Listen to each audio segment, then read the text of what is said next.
And we are the Coalition, loud and proud, outrage porn-free, civilly disobedient media, broadcasting live on the worldwide Coalition Radio Network at coalitionradionetwork.com, facebook.com/the Coalition Radio, on the mighty Twitter at coalition_radio, and of course the original mothership at coalitionradio.us. 8 years of interviews ranging from our early analog days to our days at BOB, moving forward to WPRO, Go Local Prov, and now finally, as I like to say, broadcasting from an undisclosed location high in the hills above La Prov, the naked city, the city of, well, about 300,000 stories, it seems like tonight. This is the second edition, if you will, of what we're calling the Coalition Radio Focus on Business. These are terrible times we're in, and the point of this show is to speak with business people who have businesses, primarily in Rhode Island, but we've had folks just this past Sunday, a special show. We had a gentleman from the company Brood in Lexington, Kentucky, which has made national news headlines for his reaction to the dread COVID crisis. But the point is not just to talk politics, but actually give an opportunity to showcase, to talk about local businesses, to promote them. Tonight, we're probably going to emphasize a little bit more of the political, given the nature of this, but our host, and as your host, I promise to actually bring these folks on again. So particularly, hopefully in the coming weeks when we can start to get outside again and go visit businesses, I'd love to do a remote from his facility, because from what I've heard, it is already put itself atop the heap, if you will, not just politically, but in terms of resources here in Rhode Island's health club and fitness club scene. I'm talking about, of course, you've heard him all over Rhode Island media. He's made the headlines. I'm talking about Matt D'Amico. He is the managing partner of the Max Fitness Clubs. Matt, listen, I know it's been a crazy week. You've got a business to try and run, despite the best efforts, it would seem, some days of folks who are allegedly here to support us. But thank you for joining us tonight.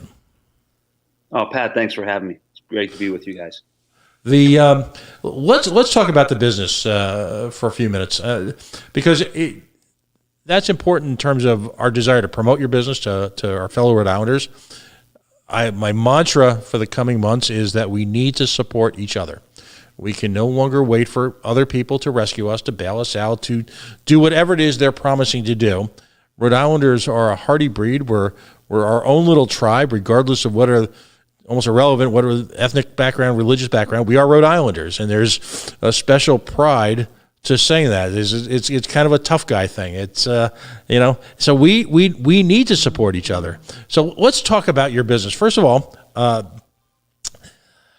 you are the managing director. You are the franchisor to a burgeoning business growing in the healthcare, not healthcare, I should say the fitness space. Tell us about, number one, how you got involved, your decision to set up a national, what's becoming a national footprint, and where you've already established locations. Sure. So I've been in this industry for 30 years, dating back to when I was a young man. I'm not going to bore you with the details, but we got into, we started in Connecticut, and I had an operation in Connecticut for 19 years. As a matter of fact, I became a minority owner of my existing clubs in Connecticut to Planet Fitness. And so I was a Planet Fitness owner for a while before I started working on building the Max Fitness Clubs, which has been around for 10 years. And, my first flag was in Rhode Island. My first Max Fitness Club was in Providence, Rhode Island. And then we built out, Lincoln and Warren. And then Rhode Island's been a great state for us. We've enjoyed our time there. These times are very, very unfortunate, not just for us, but for a lot of small businesses. But it's Rhode Island, to listen to your intro, has been great for us. Really good. Mm-hmm. Great people. No, it really are. I mean, it's the sheer force of will sometimes that Rhode Islanders exhibit in order to what's the military term? Adapt, improvise, and overcome. Is astonishing. The fact that so many businesses have thrived here, despite, again, the best efforts of some, is testament to that Rhode Island spirit.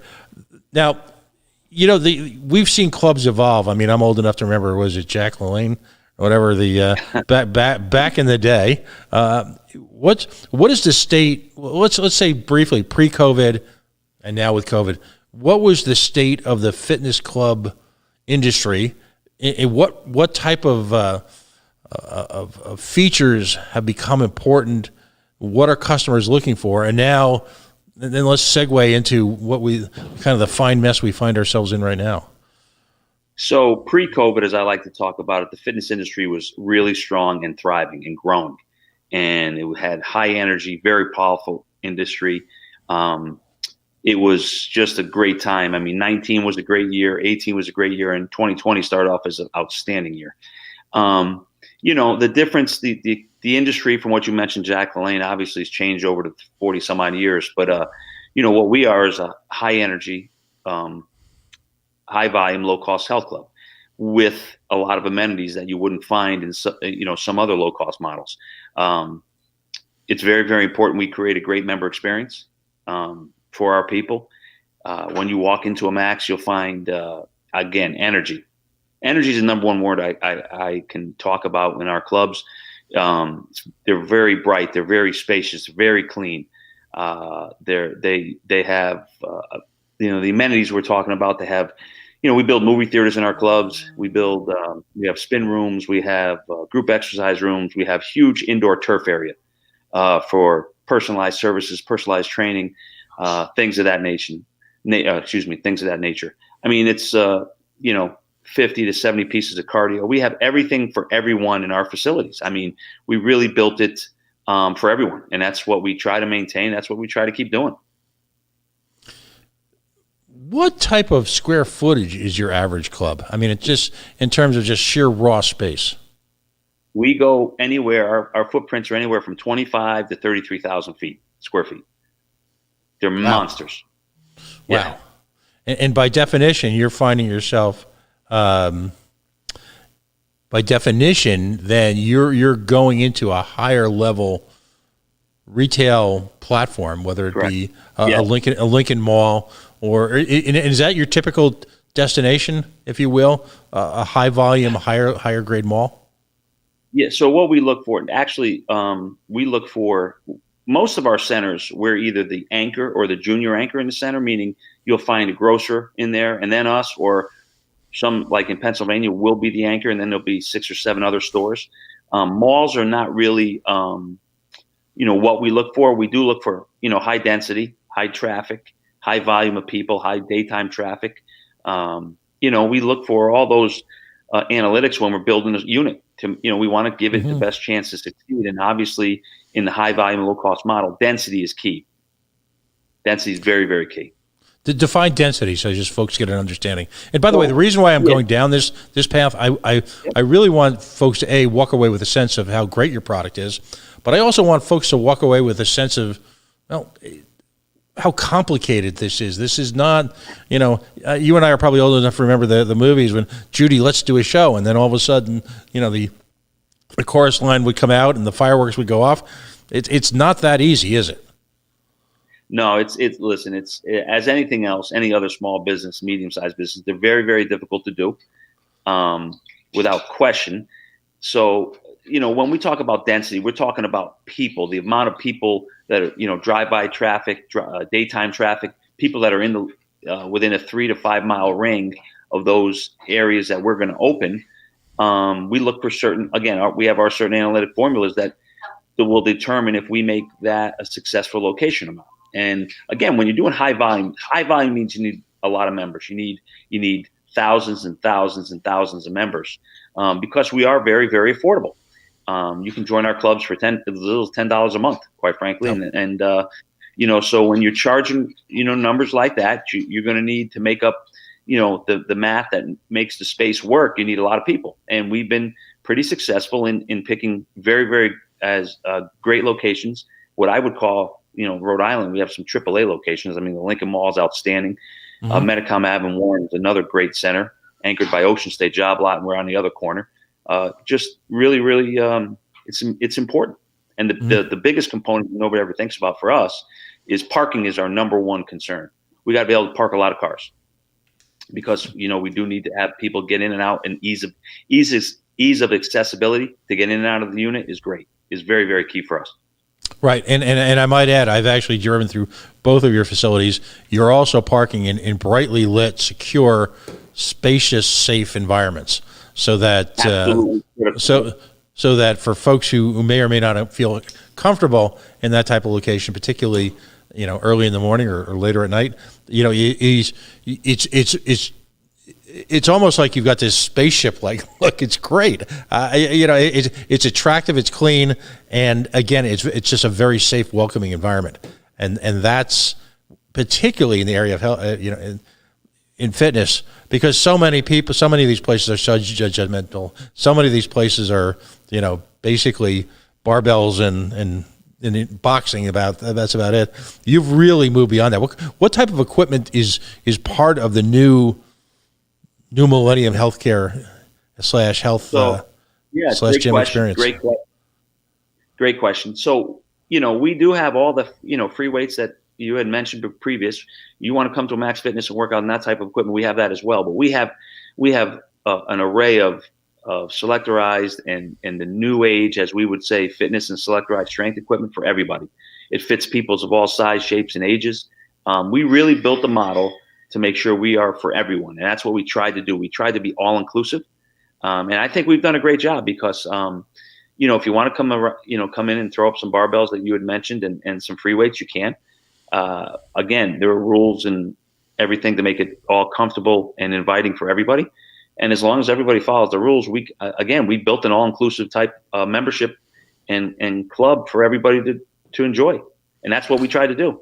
And the parking lot that you mentioned, when we keep those well lit and, you're very safe and secure, is critical because, we live in the Northeast and it does get dark during the winter and dark in the morning and all that stuff. So I want to make sure it's safe and comfortable for everybody to come to at all times. Absolutely. Talk about classes. What type of classes do you offer? So the classes, the group exercise classes and the cycling classes, we have changed over the years. They're just so dramatically different. But we offer Zumba, we offer yoga, we offer HIIT classes, we offer spin classes, which anybody out there doesn't know what spin is.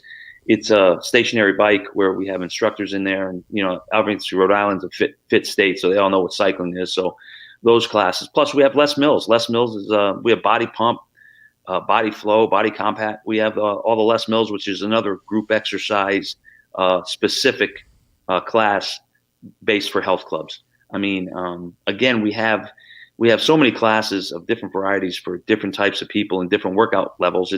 It's been, again, very, very well received. And so I want to frame this properly. You're not just a gym; you're really a community center, aren't you? We're a full service fitness center, and that's what we like to be called. And the word, people have a bad word, connotation about the word gym. It's we are a gym at the end of the day. I mean, but we really are more of a fitness center where we have so many different types of fitness activities you can partake in. It's pretty amazing. It's what it's like. It's like Disneyland for adults for fitness. That's what it's like. We have it all. Right. And you can entertain a variety of ages. I mean, what's the optimal age group that can participate? We've had our normal people, our normal age group goes from 18 to 75, believe it or not. Wow. It's a very, very well. Now, obviously there's different level, different amount of people in those categories, but pre-COVID, it was 18 to 75. Now, post-COVID, it's completely different. The older clientele has not come all the way back yet because of, what I believe would be a fear factor. And I understand it. We support them for staying away. We support them, we'll be there whenever they come back. We'll be ready for them. We'll welcome them back and keep them as safe as possible. And when you're scouting locations, because I imagine, I hate to use the word pause. A lot of businesses are in somewhat of a pause right now, but what's the gestation period? How long does it take you to scout, build out a location as you grow the business? Because you've got franchises available, but you've also got corporate stores, correct? Correct.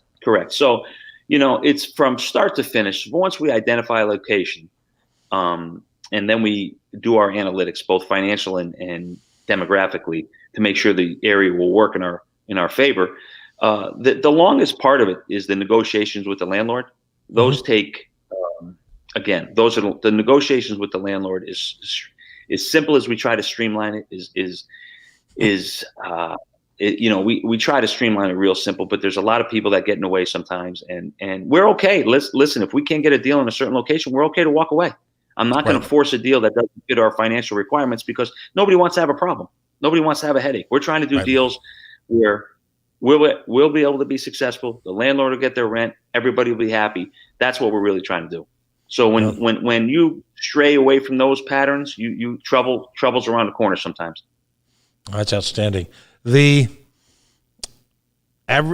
terms of members, you mentioned, for example, that you've got an age range of 18 to 75. How many people will be at the club at a given time? It seems like a really nice balance. You didn't even know I was there, but it seems like a really nice balance. As far as attendance, it's not a crowded place. It's not overcrowded. No.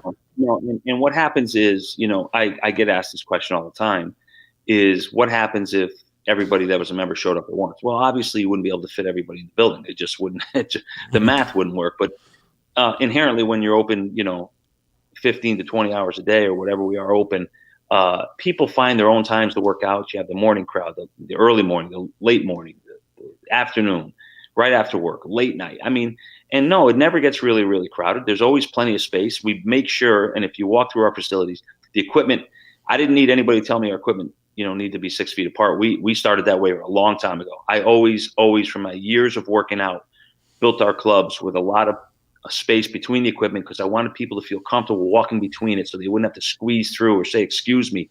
We never wanted facility types like that. So we built them with a lot of space inherently already when we started. We didn't need the social distancing factor. And tell us about your staff, because you've got folks who are there casually to help, and you've got professional trainers as well, don't you? Yes, we have a management team. So every club is outfitted with a management team, meaning from a general manager to assistant manager, then to a fitness manager, which handles fitness managers over in our club oversee our personal training area. So there's 3 layers of management, and there's usually always a manager on duty. And then we have childcare, with the Group X, we have group exercise coordinators that are running that program. So we staff a lot of people, but again, in order to give people a great experience and to give them a comfortable environment, there's got to be people in there to help them do that. So that's part of the model. It's part of what we bake into the overhead. Now, you were clean before it was cool, weren't you? Talk about the attention to detail you have with regard to cleanliness, even before COVID. We were clean way before COVID, way before anything, because that's just my personality. We've always strived to keep those clubs clean at all times, at all costs. Now, anytime you walk in, and we have cleaning systems in place. We have staff cleaning systems in place. We have day staff that are hired just to clean the club. We have overnight cleaners. So we are clean before COVID. The COVID thing, we've taken it to a whole nother level.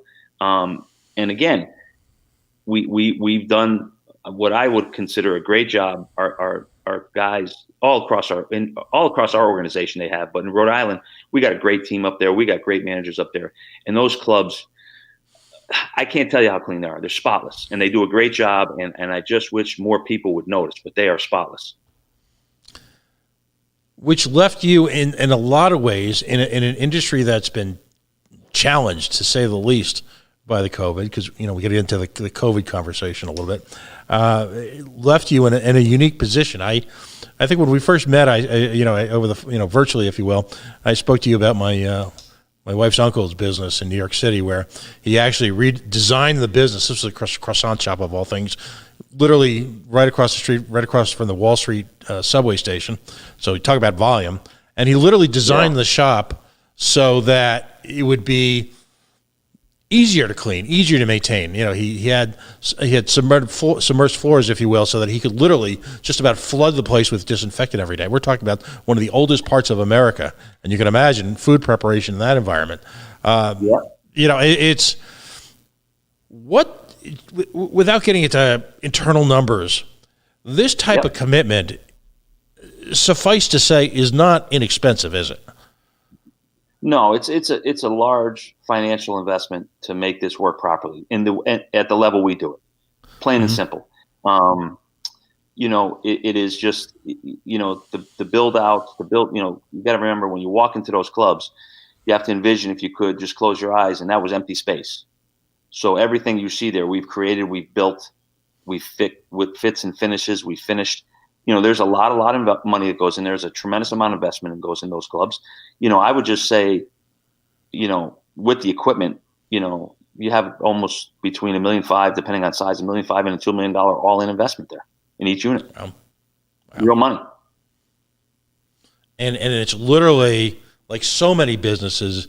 It's not only is the devil in the details, as they say, but it's literally a daily grind it out. People loving what they do, but at the same time having to work really hard to execute at that level. It's. Yeah. I mean, what type of people do you look for to work for you? There's a lot of different philosophies on this. I try to hire people who have been in the industry before. I think it's critical that you have a passion for fitness to comment on what you said about the grind, because it is. You got to grind you got to grind numbers every day. We got to make numbers every day. We're not doing this for a hobby. Everybody's doing this for a living. So, but I look for people who've been in the industry, have a passion for fitness. Now, there's other facilities out there that don't do that. They want what we call bank tellers.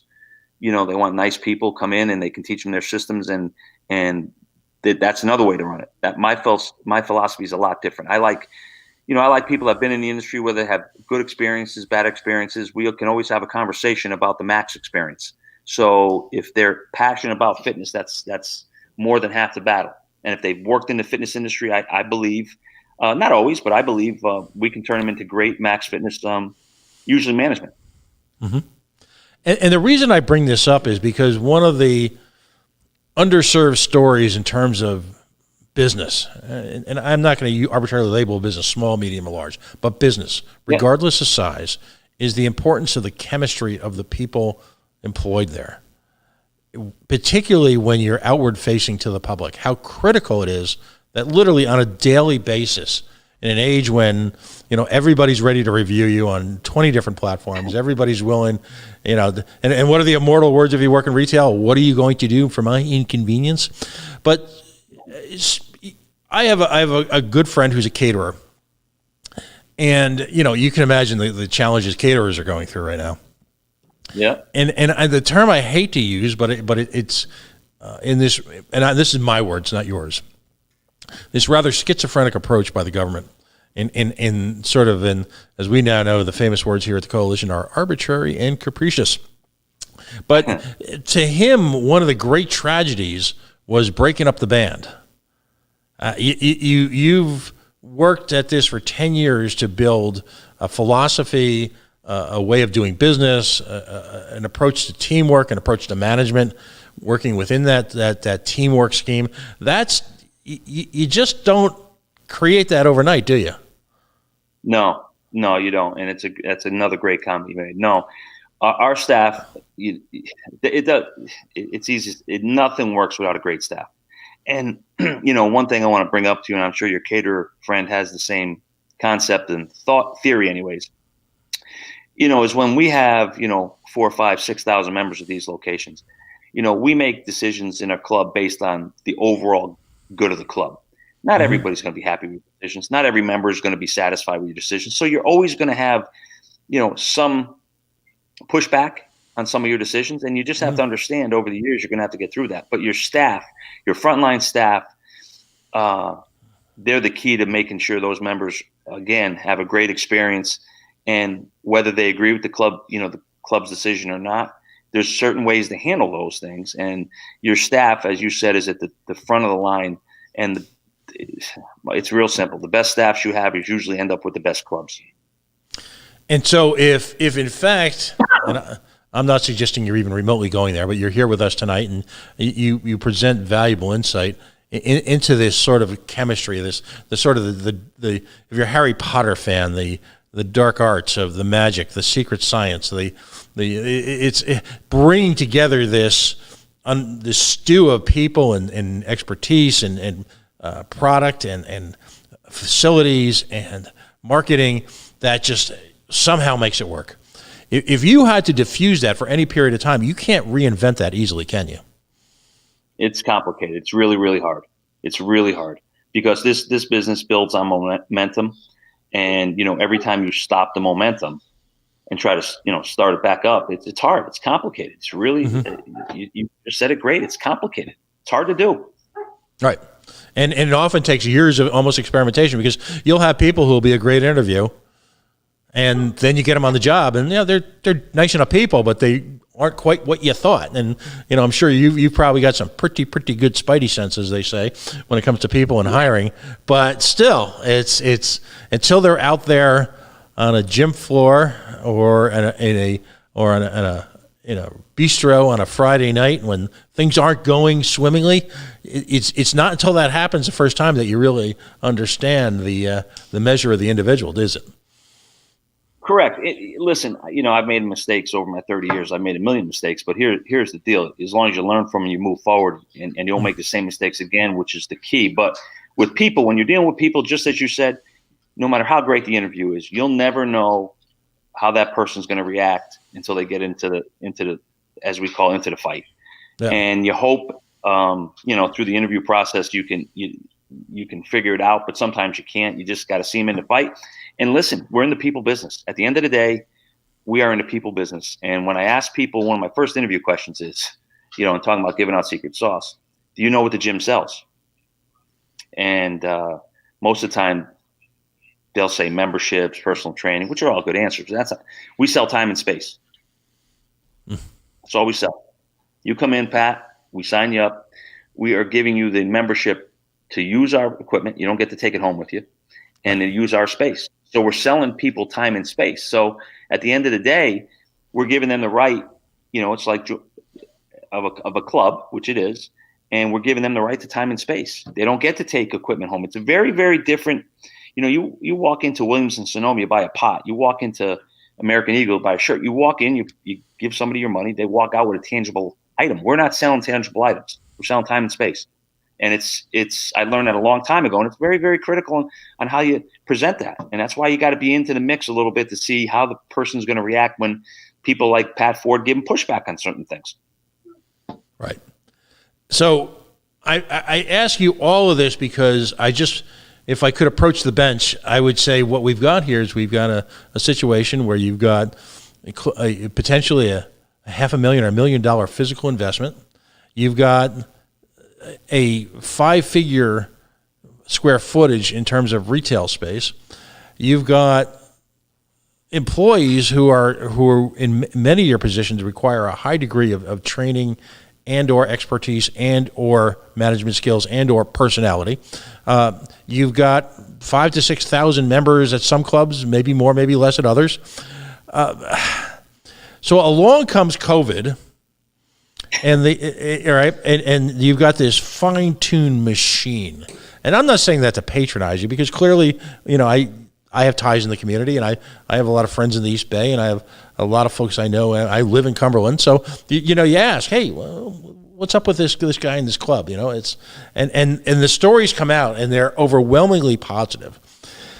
And the government decides that they're going to take control. And I use the term schizophrenic early on. What have been some of the ups and downs of your ability to market/utilize for your members' sake your business? I mean, it's been a roller coaster ride, hasn't it?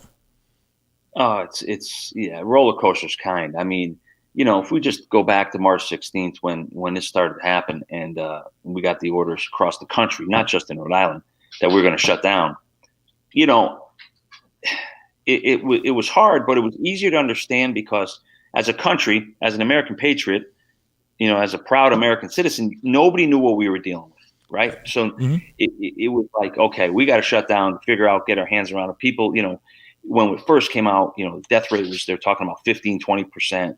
They didn't know a lot of things. So, listen, I was not just my industry, a lot of industries, we just shut it down. It was hard. I mean, because again, at the time, company wide, we have 250, 300 employees that got to get laid off, and we got to shut our business down, and there's no revenue coming in because you can't bill people, obviously, and it was hard. So now when you talk about the marketing to the members, we tried to be as informative as possible, but it's tough to be informative when you don't get in a lot of direction because you don't know what's happening. So, and nobody's fault, but you saw the same things I saw. The CDC would come out with, a statement on Monday. By the end of the week on Friday, it could change. The infectious disease experts would come out with a statement, one day, and then 10 days later it would change. So it was a moving target. But once we finally got the green light to go ahead to open up, we knew we were going to face challenges and obstacles. We just didn't know what they were because, quite frankly, unless you were alive in 1918, nobody ever had a global pandemic. There's no playbook for the global pandemic. Right. There's no playbook how you market to the global pandemic. So it's just hard. The whole thing's been really, really hard. We reached a point where things appeared to be at a steady state. So at a certain point, we could look back and we could say, okay, somehow we managed to survive this first round. But that didn't come without cost, did it? I mean, and the reason why I spent so much time building up a case, if you will, for the complexities of the industry, the business you work in, which have their own flavor, but in a very real way are no different than the complexities that other people face in other industries. There's a commonality there that's very important. So, what was the spiritual, and I'm not here to ask you your private numbers, but what was the spiritual and if you will, generically financial cost that came out of that first round? How far did that set you back? What was left as a result of that? Well, here's what happened. When we opened back up over the first 90 days, I mean, we were off, and I've said this on national news, we were off 30 to 40 points across the board, across the company, just in revenues. And now people have to understand the expenses aren't going down. The expenses only actually went up because with the cleaning and sanitizing that we've introduced to our clubs, that came at another cost because we want to make sure the staff and the members are safe as possible. So we went to a different cleaning schedule, different cleaning products. We went to the plastic dividers up in Lincoln between the cardio equipment to be able to give members more cardio. We just did everything possible that we could to give to make sure we were following the protocols of the states and that we were making the members and staff as comfortable as possible. Because you got to remember, people want to work and they want to go back to employment, but there's got to be a fear there too. Whether they say they're not afraid or not, there's always a fear. And the members, everybody gets to make choices. So the members that came flocking back to the gyms, they made choices. They understood the risk and they wanted to keep working out. So we couldn't thank those guys enough for supporting us. But I would say comfortable numbers of 30 to 40% off across the board. Was there at least some recovery period in between the two? In between these two intense, I don't know, infliction of disease. Was there any break there in the action for you? Well, so what happened is when we opened up back June 1st, you didn't really, the first 90 days were just trying to figure out what's going to happen, what it's going to be like, what's the new normal, quote unquote, going to be like until more therapeutics come online, until vaccines come around the corner, until people get more comfortable. That's why. Was there a break? No. Was it getting better? Did we see light at the end of the tunnel? Yes, because our numbers for people's usage, the check-ins on a day in, day out basis, those were starting to increase, which is a great sign for us. New memberships were on the rise the last 60 days, which was another great sign that more people were becoming comfortable. Those were all great indicators that we're going in the right direction. And then obviously, I don't know if you want me to get into this 2-week pause. That's why I'm so frustrated by again, we heard for 7 months, 8 months, science and data, science and data, science and data, science and data. So that's when this arbitrary decision came down from the state of Rhode Island. I didn't agree with it. I quite frankly can't afford it. Again, these start and stops are absolutely business killers. They're financially devastating. The impact is seen not just from the member, at the front desk. It goes all the way trickling through, to the legalities and financial personal obligations, which I spoke about at length last week, that people may not be aware of. But again, the order, in my opinion, I'm going to scream it to the top of the hill, is it's arbitrary, and it's you can't tell me. You can't, again, me and you have talked about this. You can't tell me people going into all those retail stores in the Lincoln Mall area are cleaner. They're doing contact tracing with their people like we are. They're taking temperatures. They're not. We all know they're not.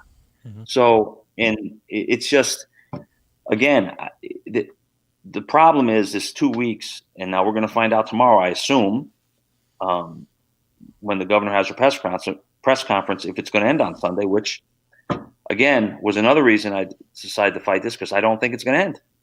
Right. I think is it Thursday the press conferences are now? Right. It's become a blur. I just assumed last week was Wednesday. I just assumed they would keep it consistent, but it could be Thursday. I don't know. You point out the arbitrary nature of it. I know myself, I'm not going to call out any individual supermarkets, but I go to supermarkets and, I can pick through the vegetables the same way I always have. And I try not to now, just out of consideration for other people, but other people, you just have kind of morphed back into their regular behavior. I look at, quite frankly, the schools that we send our children to. And I'm not here to indict them, because I can tell that there's an awful lot of people who have taken this to heart and are working very hard. But let's talk about the science. To me, due process, which is what you're engaged in right now in terms of your complaint against the state and essentially as a result of the state complaint against you, does it ever involve whether or not they can actually trace any cases of the dread COVID to any of your institutions? Has anyone thought about that at all? Has anyone acted upon that at all? No, I mean, obviously, during the time we've been open, we've had members who have called us who have contacted COVID and then called the club, and then we'll do deep cleanings and everything, and that we do. I'm not going to, it's happened in everybody's business. I mean, right. But it's COVID's here. It's out there. People are going to get it. There's no denying it. It's a virus. People are going to get it. It's contagious. But we don't let anybody in the store with a temperature, without a temperature check. Mm-hmm. We ask them if they've, in our health screening, we ask them if they've been in contact with anybody knowingly, COVID, all that stuff. We have signs posted everywhere. Again, there's no science and data that show that gyms are a spreader. Period. End of story. And I don't mean to get riled up about this, but the study that the state used against me was from a dance studio, and you can see it right in the complaint, right on the website, a dance studio in South Korea that was published in August of 2020. I don't know when the study was conducted, but that's when it was published. Mm-hmm. Now, there was a study that just came out in our industry yesterday, and I didn't have a chance to send it to you, but our legal team has it. Europe did a study, just came out, published yesterday. 62 million gym visits in Europe. 62 million, 487 cases of COVID out of 62 million. Oh. So now I ask people out there just to make their own. You can't even you put that in a calculator. The calculator breaks. That's a nothing number, because gyms have taken such an unbelievable accountability to make sure it's clean and safe and disinfected, and the members have engaged in it too. Mm-hmm. It's again, and there's study after study after study which shows that exercise and fitness help against COVID. They help against the complications of COVID. They help against everything related to COVID. Health and fitness industry is an essential business. And I asked everybody this, ask yourself this question, and I'll ask your audience this. Wouldn't it seem like the health and fitness industry being an essential business during the middle of a health crisis? How does nobody see that? Right. I mean, I'm not asking a tough question. That seems like a very plausible question. And you couple that with the fact that a significant, almost a complete sampling of your membership shows that you've got people who are highly motivated for physical fitness and safety. By definition, people who go to gyms obsessively are all about personal health, safety. So you've got a portion of the population that's going to your facilities as well as other gyms is motivated to just, they're not the type that's just going to let it slack the minute they open into a gym.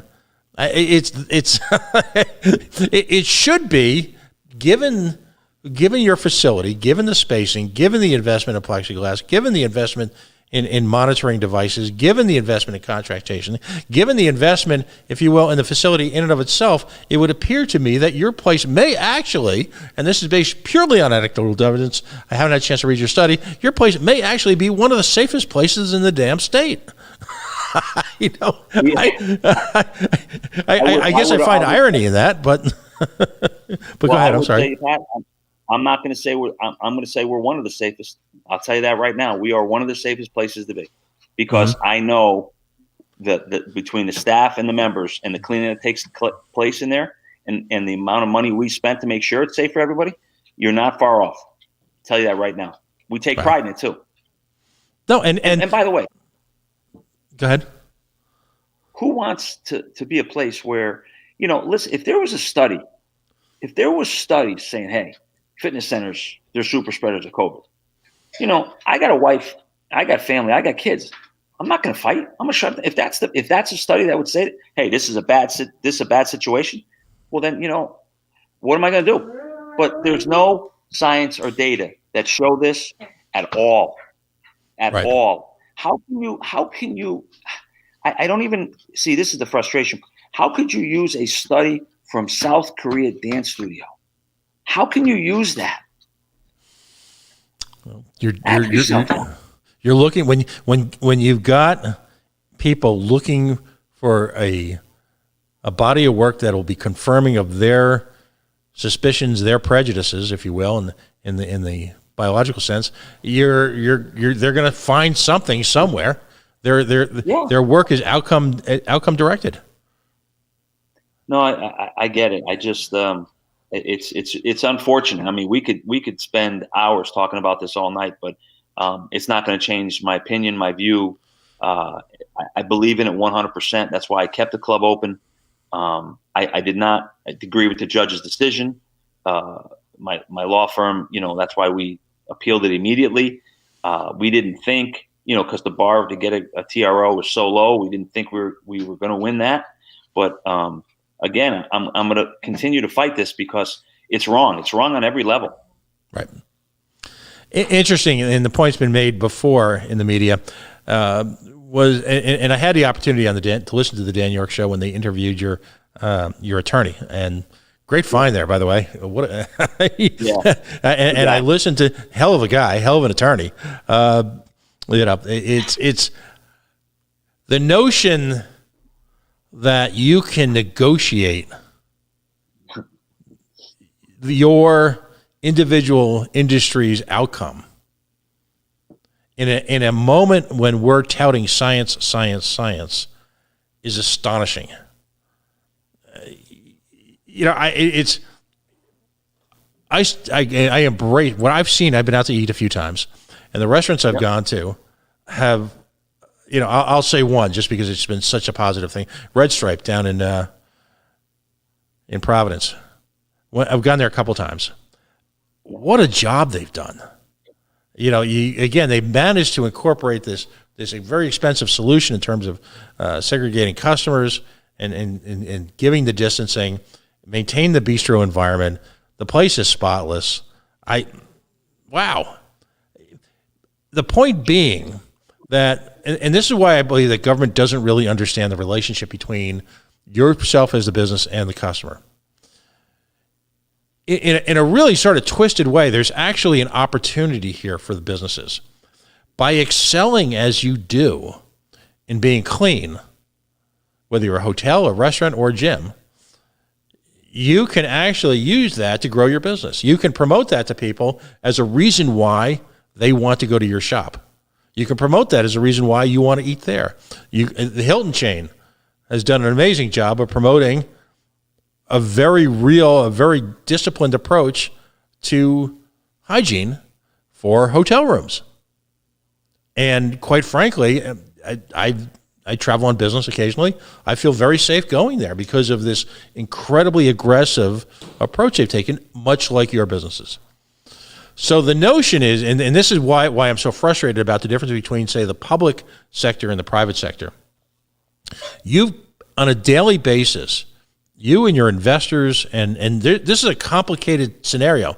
You've got investors, franchisors, vendors. You've got a lot of folks with skin in the game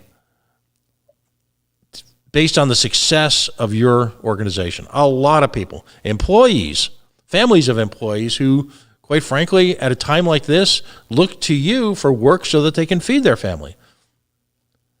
Government has nothing. There's been no shared sacrifice in the state of Rhode Island, and I'm going to editorialize for a second. These are your words, not mine.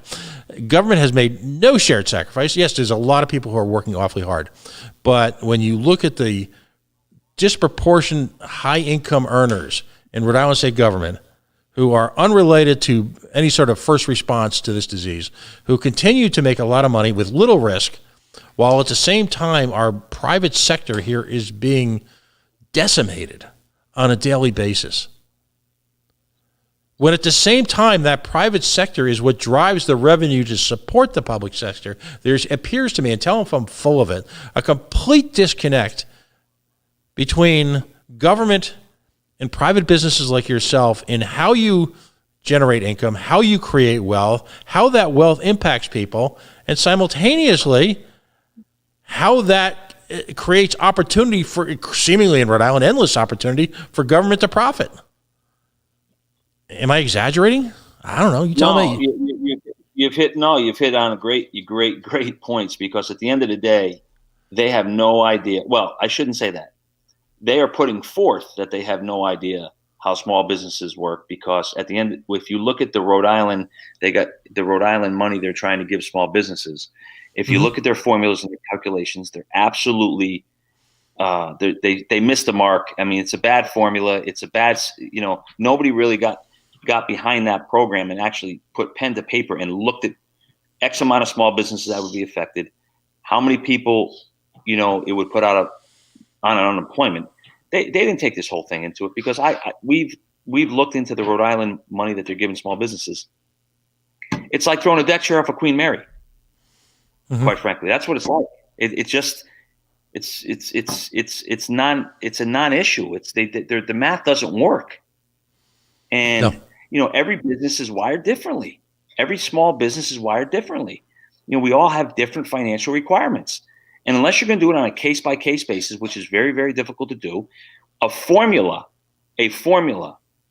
blanket formula will never work. Right.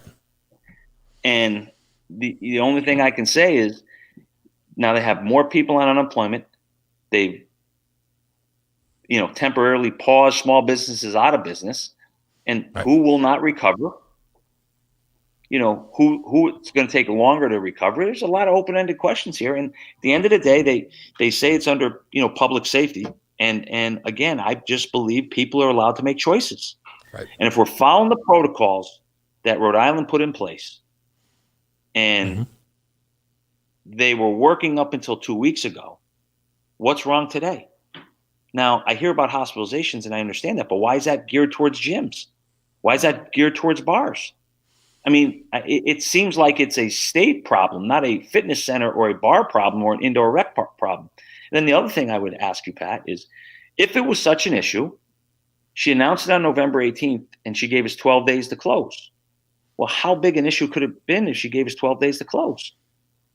Again, there's so many questions I have. It just, again, it's why I did what I did. I mean, it's hard to wrap around rationalization of this when I don't think there's rationalization at all at play. No, it's you're essentially weaponizing government to wipe out a significant portion of the very private sector that feeds them. And the trouble is, as I mentioned to the governor in I call it my weekly date with Gina, I mentioned to her as an aside, I said, and I could tell it, my choice of words did not did not go over well. I often refer to the Rhode Island economy as the last to lead and the first to bleed. And I have never had anyone be able to actually intelligently dispute that. You know, we're the first in the minute the economy goes south, and we are the last out when there's any form of recovery. And usually there isn't enough gap in between those that whipsaw-like effect for us to gain any ground. If government sees itself now as the, if you will, the control agent for private sector enterprise, who in their right mind going forward would choose to invest in this state? I mean, you look at things. I've spoken to you a bunch of times right now, and this is a compliment. You are a numbers-driven, analytical investor. There's, I'm the salesman personality who falls in love with something, right, and then goes after it. I don't doubt that you don't have that emotion towards your industry, but at the same time, you look at it through the prism of profitability and investment, as would any sane individual investing millions of dollars of either their money, their stockholders' money, or the bank's money. My fear is the permanent takeaway from this is that businesses looking to invest at any level in this state, unless they're getting the big check from Commerce Corp, and some of those checks are pretty big, why in the name of God would they come here? It's a great question. I would say this. I mean, if I wanted to answer that in a positive way, I said great people in Rhode Island. Right. Great people. The people of Rhode Island are great.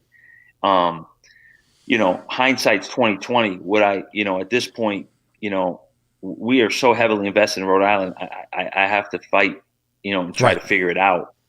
To start again, knowing what I know now, I could tell you, I may make different decisions because these decisions they're making are financially crippling. And again, the personal financial obligations that there's only going to be, at the end of the day, two people required to pay these things back would be myself and my partner. And those numbers that we're talking, if this doesn't work, are astronomical. Right. And, I would just, I would ask people of that nature, that question, if they've ever had to sign like that. Right. Because that's how these small businesses, and most small business people know what I'm talking about. Yep. No, you, every day it's either make history or be history, Correct. And again, and this is why when I refer to capitalism, I talk about capitalism as being the mechanism by which the individual can reach their full human potential. But implicit in that is risk. And the reason why, there's a lot of debate, well, I work at a business, I should share in the profits. Well, you don't share in the risk. All right. You just don't. Yes, there's risk involved if, you go to work for someplace and unfortunately goes out of business.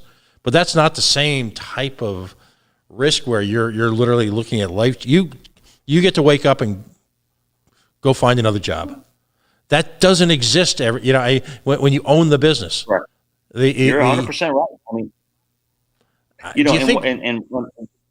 go ahead. What happens is in some of these businesses that take off, and we've had comments like that from employees.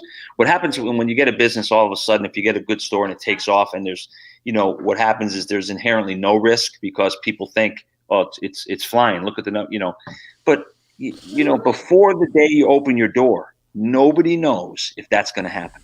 Mm-hmm. 0 people know, and you've already signed on the hook with the landlords. You've already signed on with the banks. You've already signed on with the equipment companies. And to your point, that's the risk. The risk is, we all got to do something, but that risk is real. I'm here to tell you it's real. During the day, I work for a wonderful organization. Doesn't matter who they are, but I sell big honking trucks for a living.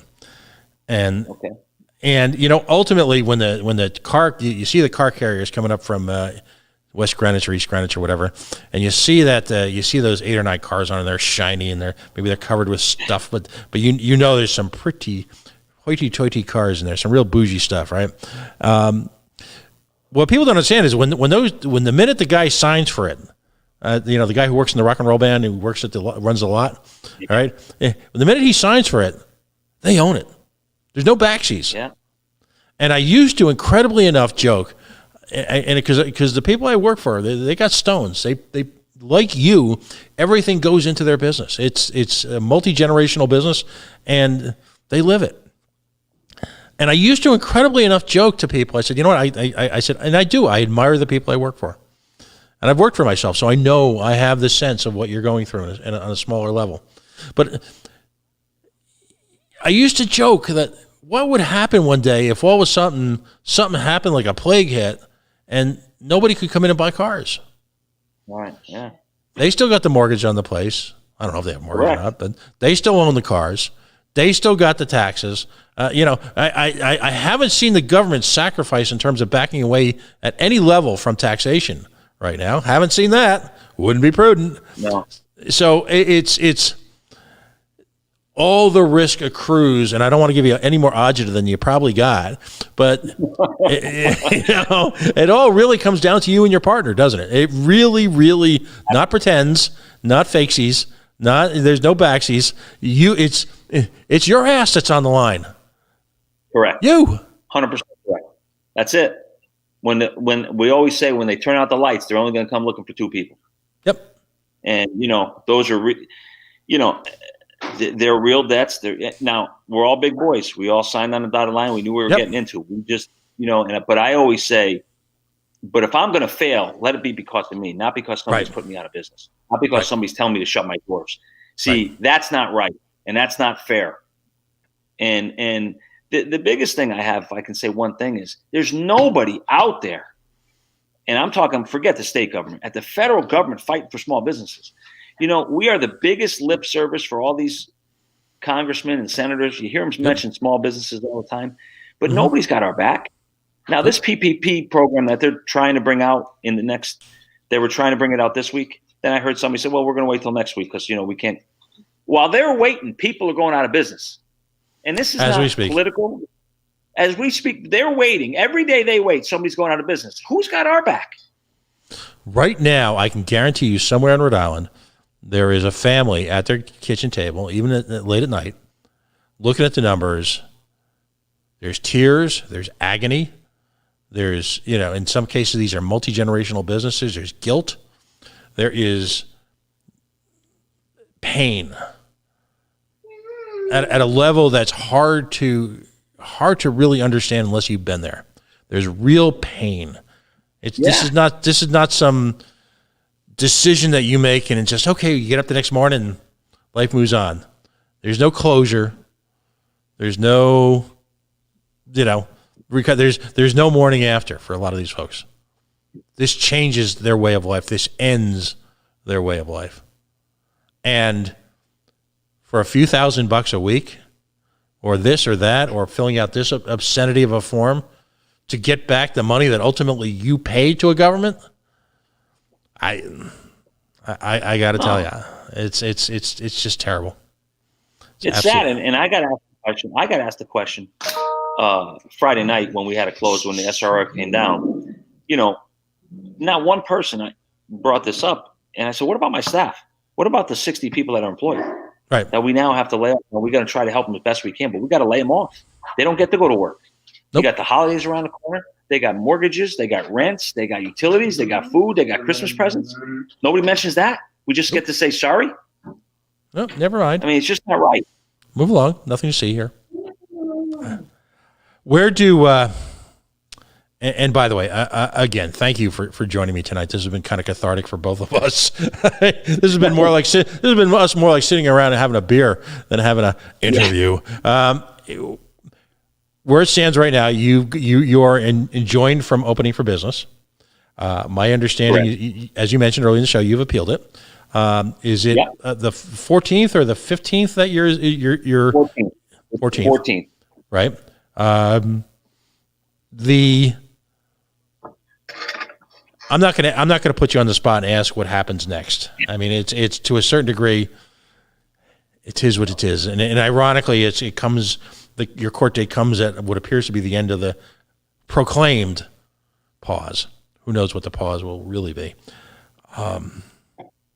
There's nothing more I can ask you or say. I just our hearts are with you. I thank you for having the stones to do what, and I'm not judging anybody else. I can't ever put myself in a position of someone who owns a business and what their reaction is, because it's so deeply personal. It's so individualized based on the circumstances that they operate their business on. I will not sit in judgment of anyone who routinely makes payroll and routinely generates wealth that an entire community prospers from. And that needs to be emphasized.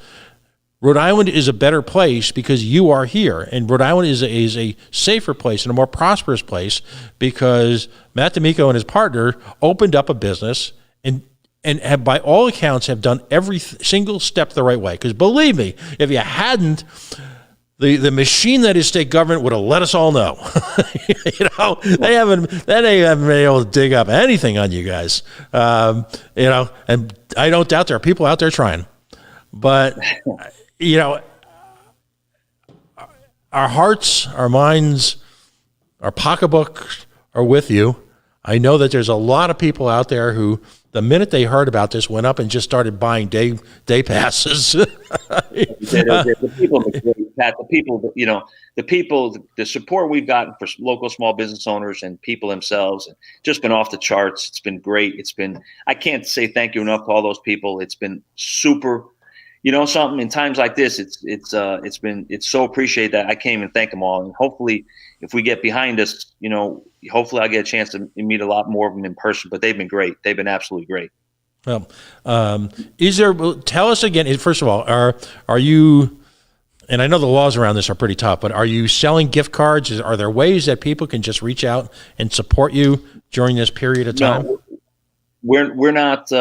we're not selling gift cards. We do have, obviously, a couple of members have set up GoFundMe pages, try to help us in defray some of the legal costs, which has been great, which has been much appreciated as well. But no, we're not selling. When we close for business, we close for business. I don't want to get into that.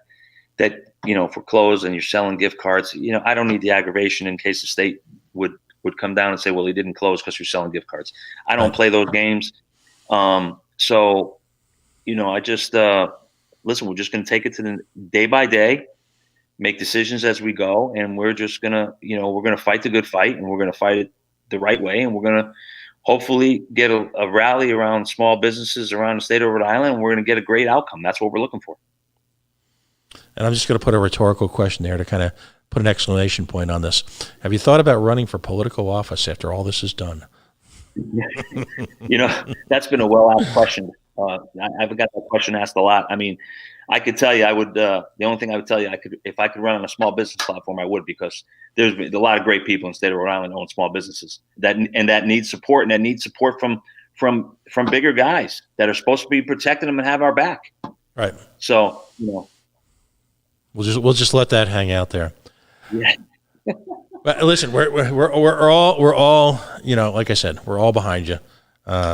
And hopefully tonight, in its own way, did some way to shed some light on some of the challenges and as well as the victories that you've engendered, and some of the thought process behind all this, to give people a sense who may not have ever owned their own business, some sort of visceral sense of just the sheer magnitude. Again, I don't want to give you any more agita, but just the sheer magnitude of what you're involved with on a daily basis.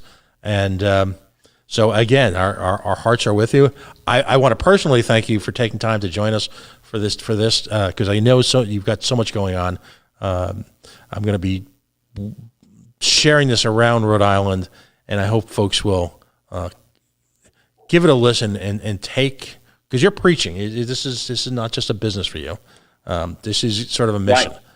And you're preaching, and people need to get a little economic churching in. If I could paraphrase from a movie I think we all like, people need a little churching. So God bless. Hey, no worries. And let's. I hope in a month or so that we can do a show where we have videos of all your equipment and have one of your trainers on. And that we'll do it right from the middle of the gym. We'll set you up. We'll put plexiglass around everybody, and we'll do it right from the middle of the gym. Excellent. Matt D'Amico, he is the managing partner of a growing fitness empire, if you will, with a footprint that's starting to work throughout the Northeast. He'll be back right at it. He'll be growing again, I'm convinced, in just a few months once we get this behind us. But he's the managing partner of Max Fitness Clubs. Right now they've got facilities in Rhode Island, in both Warren and in Lincoln, Rhode Island, of course, at the Lincoln Mall. And he has decided to take on the state apparatus, but in the most positive professional way imaginable. This is a rebel with more than a clue. He has complied with every single state edict in order to protect his family, his business, and as or more importantly, his club members, who he clearly feels a responsibility to, both in order to provide a facility where they can safely engage in physical activity, become healthy, become fit. He has supported the state through tax dollars in so many different ways, I can't even begin to measure it. He employs dozens and dozens of people, of all ages and all experience sets. So he is literally, his work and the work of his team is supporting families across Rhode Island. Again, this is, we need more of this and, well, less of that. Going to sign off tonight. Matt, thanks again. We are the Coalition. We are loud and proud. As always, we are outrage, porn-free, civilly disobedient media, broadcasting live on the worldwide Coalition Radio Network. Facebook.com/The Coalition Radio, on the Mighty Mighty Twitter at Coalition_radio. And, of course, the original mothership, CoalitionRadio.us, where 8 years of interviews can be found, including one of the great hours we ever spent with Stephen Brown, the head of the ACLU, and, of course, the Cool Moose himself. We're going to be putting those back up from the vaults so that people get a little sense of the history of this show. We appreciate you spending an extended evening with us. We'll have this all over social media tomorrow. Have a wonderful night. Thank you for listening. And we'll see you tomorrow night, where Ramp, our show dedicated to providing information and access to people suffering through physical challenges, as well as some guests we're going to have on to discuss the politics of personal liberty. That'll be tomorrow night.